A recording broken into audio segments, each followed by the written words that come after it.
I wanted to make this video because I've had a lot of channelings coming through regarding mental health. And I remember the other day when I was trying to channel on something that I had this cut in of a channeling that was very specific. But I also felt that a lot of the insights that have been coming forward have been pushing me towards making a video on mental health. And so I got up this morning, I grabbed my coffee, and decided I would sit down. And I think it's perfect because I have the whole bedhead thing and I'm in my PJs and just not really aligning with probably what society would want of me if I stepped out of the house, I guess. And that's partially what I want to talk about.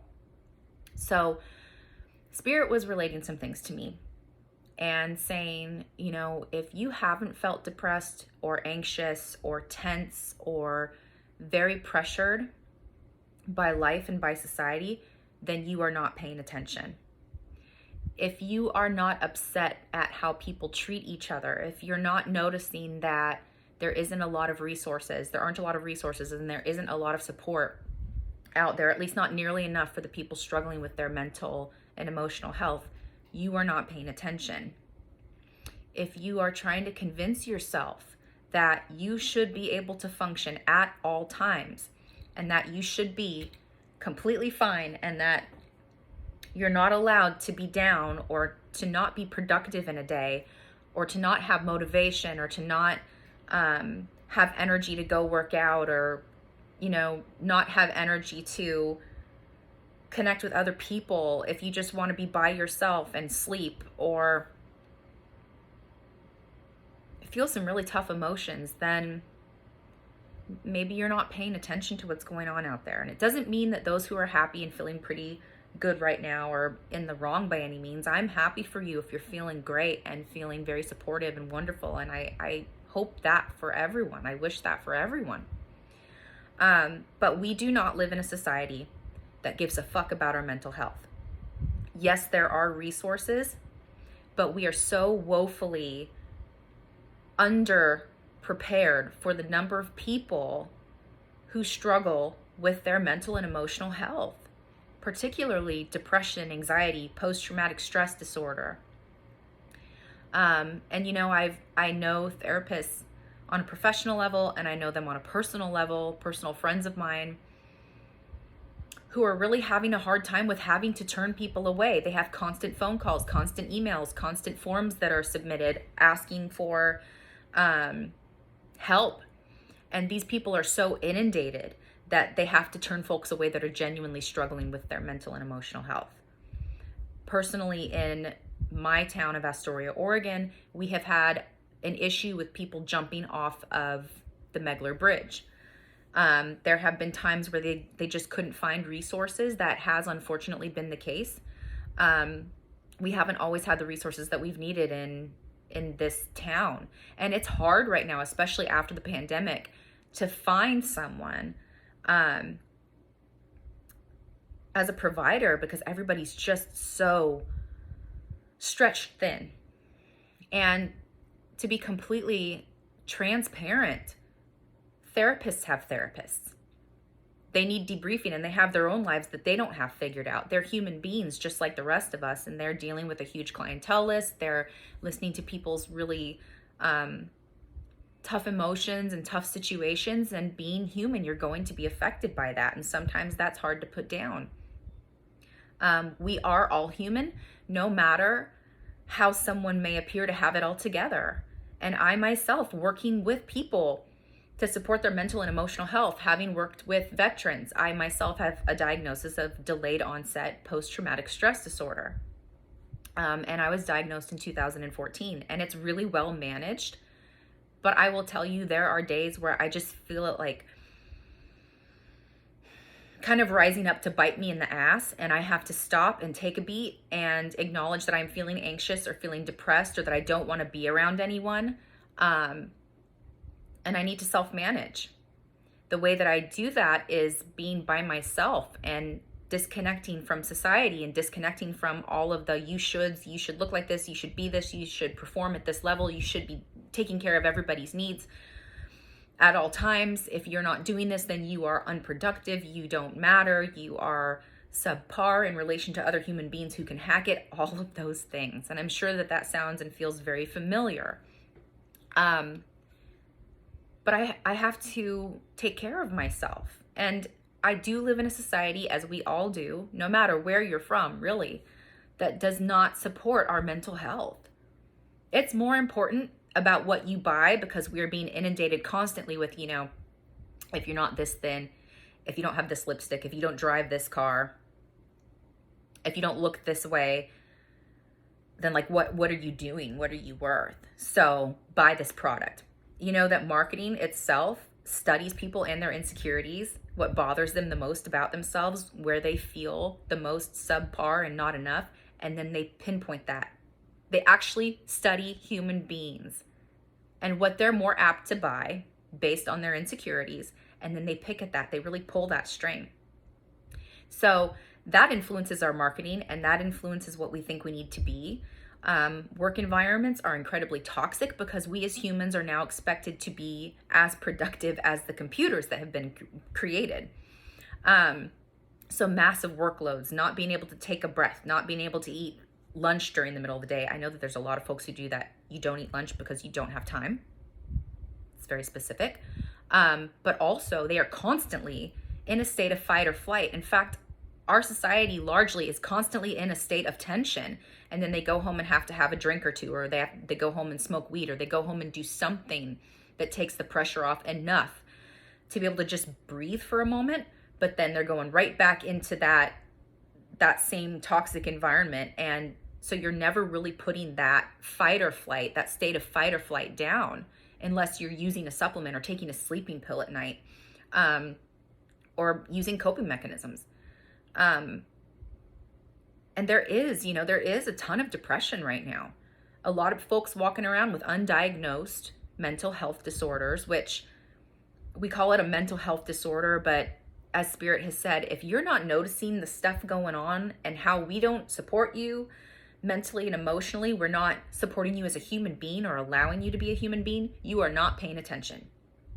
Spirit is saying there is every reason to feel depressed or anxious, or to have symptomatology of a certain mental health disorder, which, yes, mental health disorders are real. And if you're struggling with it, like, don't pressure yourself the way that society is pressuring you. Love yourself enough to say, okay, I need to check this out, because you bought the ticket for this ride. You should be able to enjoy the ride and take life for all that it's worth, and be an advocate for yourself, and really put down all those voices in your ear that say, you know, if you're not able to get through this workload, if you're not able to be completely efficient and have a great fucking attitude while doing it and keep smiling, and make sure that you buy all the things so that we know that you are successful, like all the things that our society says to be the mark of a successful person, is designed to keep you in a state where you are performing. Not where you're healthy, but where you're performing, to where you're just a cog in the wheel. But it used to be that it was abnormal if we didn't have time every day to ourselves. It was abnormal not to have time in nature. If our great-grandparents were to see how we live now, as in like those that grew up in like the 20s and 30s, they would really notice that this is an unbalanced, unhealthy hamster wheel of a dynamic that we have going here. Our society not only doesn't bolster us in our mental health and well-being, it's the problem. And a lot of us have grown up with trauma and chaos and instability. A lot of us in our society, and even in our families, because of society, has routinely and consistently invalidated what we feel. There's the whole thing about, you know, if you're a boy, don't you fucking cry. Man up. You're fine. I actually saw a video the other day of a little boy in a hospital that had his leg broken, and he wasn't going to be able to compete in BMX races, which he was training for the Olympics. And he started to cry, and his mother started to shush him. She wasn't shushing him for his sake. She didn't want to deal with his emotions. And that was also training him to be a man too. You know, it's more important, honey, that you not make anyone uncomfortable right now. It's more important that, you know, you appear to be a man at, what was he, 10 years old,